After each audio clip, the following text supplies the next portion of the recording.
वाला है, छोटा सा केक बनवाया तो सादा केक है, तो वो केक काटेंगे तो उसके बाद फिर इंतजाम है जी। जो मोहतरम चेयरमैन साहब ने फरमाया कि ये जो नर्स आती थी बाबा जी की देखभाल के लिए, तो उसने दरखास्त की कि बाबा जी मेरी ट्रांसफर करा दे पंजाब में। आप माशाल्लाह पढ़े लिखे लोग हैं। ये जर्मन का मैं आपको एक वाकया बताता हूँ कि जर्मन फ्रैंकफर्ट का बुर्गा मास्टर था। उसने अपने इख्तियारात को इस्तेमाल करके अपनी बीवी को किसी स्कूल में हेड मिस लगवा दिया या किसी स्कूल में कहीं भी, पर किसी जिम्मेदार ओहदे पे लगवा दिया। तो उसने उधर से कुछ तनख्वाहें भी ली हैं और कोर्ट ने फैसला किया अब उस बुर्गे मास्टर को नौकरी से भी या जो हाथ है उसको भी हाथ धोने पड़े हैं और उसको 27,000 या 24,000 यूरो जुर्माना भी हुआ। ये है कौमें। जैसे बाबा जी ने कहा ना कि मेरे ये इख्तियार में नहीं है, उस बंदे ने अपने इख्तियार को इस्तेमाल किया और उसको जुर्माना होगा और ये एक मिसाल बनी। ऐसे कौमें बनती हैं। बाकी ये बाबा जी की जुर्म को सलाम कि बाबा जी बहुत बड़े एडवोकेट थे, तो एक जज के सामने खड़े हो गए। ये मैं स्करिया में जब हम गए थे दानी भाई की बात थे, तो उधर एक बंदे ने ये वाक्य सुनाया और मेरे बड़ा दिल को अंदर से उसने कहा, जज साहब के सामने जब बाबा जी खड़े थे कोट पहन के टाई पहन के, तो जज ने कहा कि आपको पता आप कहाँ खड़े हैं? तो बाबा जी ने खड़े होकर उसी पैरों में घबराए नहीं कि जज है, नो प्रॉब्लम, कोई मसला नहीं। लेकिन बाबा जी ने कहा अगर आप जज है ना तो आप किसी एडवोकेट के सामने खड़े हैं, मैं कोई ऐसा वैसा बंदा नहीं हूँ। ऐसी जरूरत थी इस बंदे के पास। अल्लाह ताला इसके दर्जात बुलंद करे, अल्लाह ताला इसके दर्जात, अल्लाह हमें भी कोई ऐसा रहमत दोबारा दे ताकि हम तो नहीं, चलो हमारे आने वाले सूरज जो है वो अच्छी क़यादत देख ले। असल में पता क्या बात है तारिक साहब, हम कौम देखी है, हमने 2019 फरवरी में भी देखी है कि आपकी आवाम डरती नहीं। आपने यूक्रेन की भी कौम देखी होगी जिनके मर्द रोते ठहरे हैं। तो कौम मतलब कि उनकी डेफिनेशन है कि जिसके 3 वजूहात है, डिफरेंट है। मतलब कौमियत के भी अंदर जो है ना एक तनाज़ा है। मतलब कि हम ये नहीं कह सकते, हमें ये होना चाहिए कि जो एक अच्छाई और बुराई की चीजें उस पर मुतफिक की हमें बात होनी चाहिए। महमूद साहब मैं आपकी बात करते हैं, फिर कंप्लीट करते हैं। 1 मिनट गुलजार साहब बैठे रहो, केक कट जाएगा तो खा की जाएगी। तो बैठो 1 मिनट महमूद साहब। मेरा सवाल अपना सा ये, मेरी उम्र छोटी है, यहाँ पे मेरी तरह अगर दो यंग ये बैठे हैं, यंग भाई ये बैठा हुआ है, ये बैठे हैं भाई, ये हमारे नदीम साहब बैठे हैं। आप तो माशाल्लाह बाशऊर इंसान है। फौजा साहब का एक्सपीरियंस मैं तो वैसे पसंद करता हूँ चीजें। मेरा सवाल ये, कौम आप क्या कहते हैं? कौम कैसी कौम, मतलब आप क्या कह रहे हैं? आपने यहाँ पे ज्यादा अल्फाज यूज होते हैं कि एक कौम बने, एक कौम बने, वो किस चीज पे बने?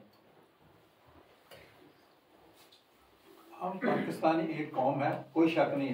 मेरा सवाल हमारा लीडर हमें चाहिए, कौम हम हैं। अच्छा चलो, मतलब हम कौम है, तो ये तो बात ये खत्म होगी ना, हम एक कौम नहीं, हम कौम हैं। अब मेरी बात सुने, मैं ये कहता हूँ कि जब हम बच्चों को बिठाते हैं नस्लों को, मेरा इतराज है क्योंकि मैं इश्क पाकिस्तान में शायद अपना कह सकता हूँ, शायद आप लोग मेरे से 2 स्टेप आगे, मैं समझता हूँ मैं 1 स्टेप आगे हूँ।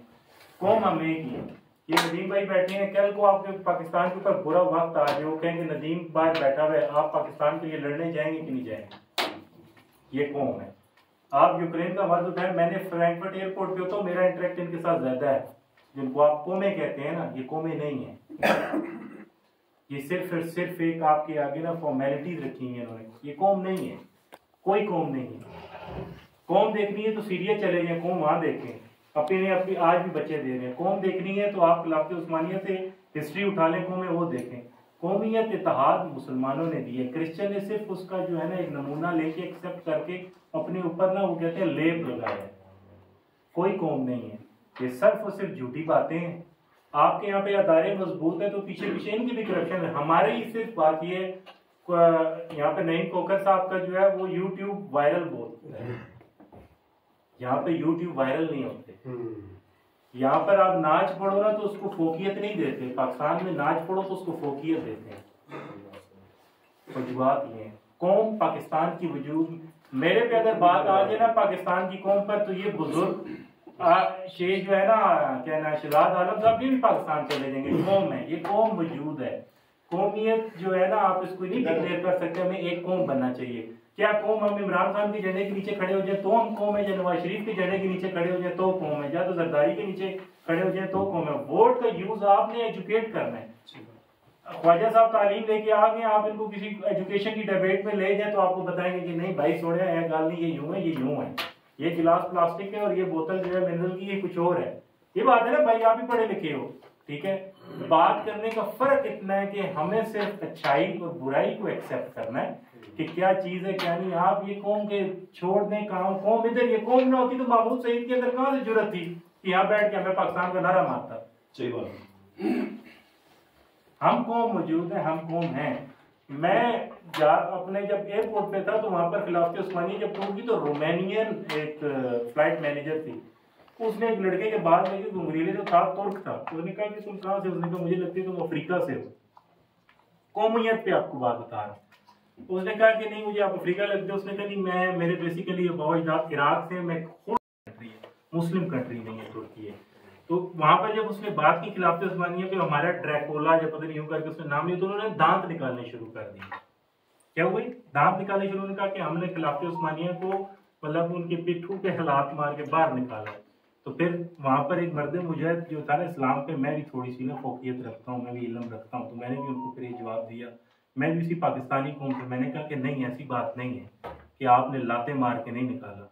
एक कॉन्ट्रैक्ट था जिसके मुताबिक रोमानिया में जो मुसलमान थे वो यहाँ शिफ्ट हुए थे, जो यहाँ से रोमानिया थे वहाँ शिफ्ट हुए थे। जो अतातुर्क ने गंदगी फैलाई थी वो एक अलग चीज़ है। तो हमारे यहाँ भी, आपको तो यहाँ इन्फॉर्मेशन ही पता होगी, हम तो तुर्की को मुसलमान कंट्री बना के जोड़ते हैं ना। वहाँ पे तो बेसिकली अतातुर्क की हुकूमत है जिसने इस्लाम खत्म किया था। वो कौम मुस्लिम नहीं, वो एक सेकुलर कंट्री है। एट दी एंड आपके पास गज़वा, ये जो खित्ता हिंद है, अच्छे मुसलमान तो अगर देखेंगे तो वो तो इंडिया में मौजूद है। हमारे अंदर मुसलमानियत जरूर है लेकिन हम उसको फॉलो भी नहीं कर सकते। जो कायद-ए-आज़म मोहम्मद अली जिन्ना की बात है, हिस्ट्री नहीं है ना हमारे पास। अब हम बोल देते हैं कायद-ए-आज़म मोहम्मद अली जिन्ना ने 10 साल तक कांग्रेस ज्वाइन नहीं की थी, सिर्फ इस वजूहत पे कि इस्लाम का जो अकायद थे, जो विजन था वो पूरा नहीं था। कायद-ए-आज़म मोहम्मद अली जिन्ना ने नहीं ज्वाइन की क्योंकि कायद-ए-आज़म मोहम्मद अली जिन्ना के वालिद में मजहबी जुनूनियत नहीं थी, लेकिन कायद-ए-आज़म मोहम्मद अली जिन्ना में मजहबी जुनूनियत सबसे ज्यादा थी। जब इन्होंने इल्मुद्दीन का केस लड़ा था तो कायद-ए-आज़म मोहम्मद अली जिन्ना ने चेक ले गए थे इल्लामा इकबाल के पास। उन्होंने कहा आप इस पे साइन करो, कहा ये तो खाली चेक है। उन्होंने कहा मैंने इल्मुद्दीन का केस लड़ना है। उन्होंने कहा तो मैं इल्मुद्दीन के लिए अपनी पूरी जायदाद लिख के दे सकता हूँ। ये वो मर्द कलंदर है। आज मियानी साहब में उनकी कोई नस्ल नहीं है इल्मुद्दीन की, मैं गलत बात करूँ तो हो सकते हैं, लेकिन आज भी मियानी साहब में सुबह उठो तो फूलों के वहाँ पे ढेर लगे होते हैं। नस्ल नहीं है उसके पीछे, सिर्फ ये है कि किरदार जिंदा है आज। ठीक है, किरदार है तो कायद-ए-आज़म का भी जिंदा है। इस्लाम आपको मोटिवेशन देता है, कौम बनाता ही इस्लाम है आपको। लेकिन आप नहीं कह सकते हमारा एक कौम, महमूद सईद है, बच्चे हैं, ये सारे एक टाइम पे आके वो अली चला गया, जर्मन बॉर्न है, मतलब उसके वो अच्छी उर्दू नहीं बोल सकता होगा जो हम बोल सकते हैं, लेकिन कहीं ना कहीं आके ना उसकी भी रगों में पाकिस्तान का खून है, वो जज्बातियत दिखाएगा। मैं कहता हूँ ये टेस्ट है। आप सेलकोट से आपके टैंकों के नीचे कितने सिविलियंस ने आके अपनी जाने दी, तो मुझे बताएं दूसरी कंट्रीज के लोगों ने, ये तो इनको तो घसीट के जम्मू में लेके जाया जाता है, तो वहां तो हमारी माएँ भी जो होती हैं वो कहती हैं लो जी असि खलो गए आ गए, लड़ना लड़ो। फिर कौन सी आप बात करते हैं, कौन सी कौम आपको चाहिए? लीडर आपके हमें अच्छा चाहिए जो आपको एजुकेट कर सके, जो हमारी अच्छी सोच ला सके। क्यों भाई साहब थोड़ा सा मैं से हम ना ये काट देते हैं या फिर अगली मीटिंग में तो जाती तौर पे करते रहो। लो बच्चे को केक कटवाएंगे। चलो ये तो बेटा पीछे हो जाए, मैं यहाँ लेकर